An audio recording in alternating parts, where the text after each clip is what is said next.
Notre ambition stratégique est d'être un État fort, visionnaire et protecteur. Le renforcement de la bonne gouvernance de nos institutions publiques est évidemment une clé pour mettre en œuvre cette stratégie. Pourquoi? Parce que la bonne gouvernance des institutions publiques contribue à inspirer confiance et légitimité à la population. Elle est le fondement de la stabilité politique et de la cohésion sociale. La réforme institutionnelle majeure qui est en cours au Togo transforme notre régime présidentiel en régime parlementaire. Celle-ci vise à mieux équilibrer les pouvoirs exécutifs et législatifs. Il en va de même pour la création d'un Sénat. Nous garantissons ainsi que nos institutions politiques sont inclusives et représentatives. Et nous renforçons aussi la démocratie, la transparence électorale et la redevabilité des gouvernants vis-à-vis de leur population. Faure Gnassingbé, au Forum économique sino-africain, à Pékin, un véritable cours magistral sur la démocratie, la bonne gouvernance et les institutions fortes. Voilà ce que le professeur Faure Gnassingbé du Togo a brillamment délivré lors du sommet Chine-Afrique à Pékin. Un discours au contenu controversé s'agissant du comportement du délivreur du message dans son propre pays, le Togo, par rapport aux vertus démocratiques qu'il professe. Si c'était le chef de l'État sénégalais, ou béninois, ou ghanéen qui avait tenu un tel discours, personne n'aurait grande chose à redire, car la démocratie est en marche dans ces trois pays d'Afrique de l'Ouest, même si nous savons que tout n'y est pas encore parfait. Mais notre pays vit depuis un demi-siècle une crise politique dont le dramatique développement en 2024 est tel que personne ne sait ce que les Togolais doivent faire ou ne doivent pas faire pour espérer voir le bout du tunnel.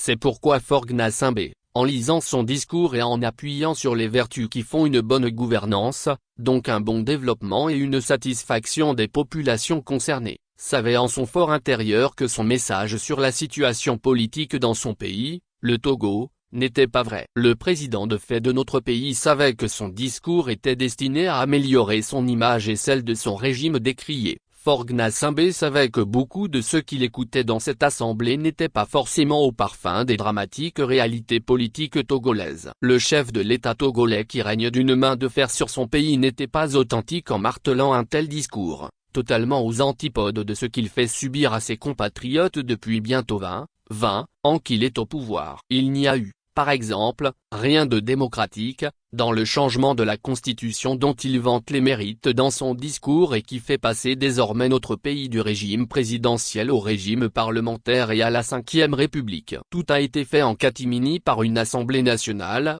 dont le caractère démocratique laissait déjà à désirer, et qui était de surcroît en fin de mandat. Dans les pays normaux où les dirigeants respectent leurs concitoyens, un tel chamboulement qui impacte la vie d'un pays pour longtemps devrait faire l'objet d'un référendum pour avoir l'avis du peuple. Non seulement on n'a pas demandé aux Togolais leur avis, mais pour montrer encore plus que les citoyens ne comptent pas, le pouvoir de dictature fait jouer la triste comédie qui avait consisté en la soi-disant consultation des chefs traditionnels. Faure Gnassingbé, en se comportant de la sorte, continue à envoyer un message aux Togolais pour leur rappeler qu'il est là et qu'il n'a aucunement l'intention de libérer le plancher de sitôt. Plus grave, la légitimité du peuple togolais qu'il n'a pas, semble ne pas le gêner pour son maintien vaille que vaille au pouvoir. Le fameux panafricanisme qui est devenu la mode aujourd'hui semble servir d'aubaine et en même temps d'alibi à Faure Gnassingbé pour se faire passer pour le grand panafricain, le grand démocrate et le grand médiateur dans la sous-région, alors qu'il s'est montré incapable de résoudre les grands problèmes domestiques au Togo dont il est,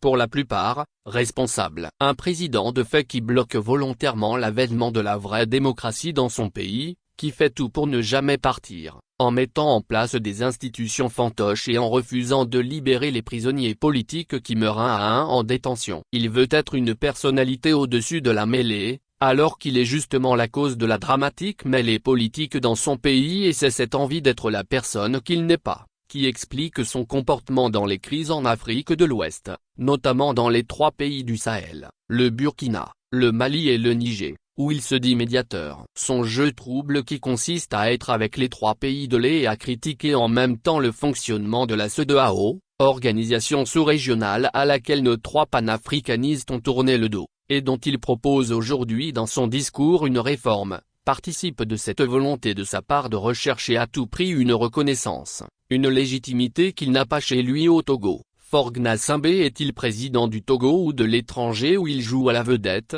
alors qu'il refuse de résoudre les nombreux problèmes politiques et autres auxquels notre pays est confronté? Je conclurai en disant qu'il n'y a pas de développement économique, social et politique sans institutions solides. Mais il n'y a pas non plus d'institutions solides sans bonne gouvernance. À l'intérieur de nos États, une meilleure gouvernance est essentielle pour favoriser le développement et la démocratie. Un tel discours de Forgnassinbé ne lui ressemble en rien. Tout ce qu'il débite ici comme condition sine qua non pour un développement économique, social et politique est justement ce qui manque à notre pays, et c'est pourquoi les Togolais et l'opposition lui demandent depuis plusieurs années de mettre de l'eau dans son vin pour que toutes les couches vives, sans exception aucune, puissent se retrouver ensemble, pour chercher les voies et moyens pour créer les conditions qui permettraient d'asseoir une nation digne de ce nom dans tous les domaines, politique, économique et social. Il ne suffit pas de rester au pouvoir par la force, en comptant sur une armée presque familiale, en persécutant toute opposition, en commettant toutes sortes de violations des droits de l'homme, en pillant l'argent du pays avec ses proches, en toute impunité, et tenir des discours comme si le Togo était un paradis démocratique, pour prétendre donner des leçons aux autres. Ce n'est pas sérieux, ce n'est pas responsable. Où il y a une démocratie dans un pays, où il n'y en a pas. Il n'y a pas de démocratie personnelle, taillée sur mesure. Le Togo reste un pays sous le joug d'une dictature terrible à laquelle il faudrait mettre fin.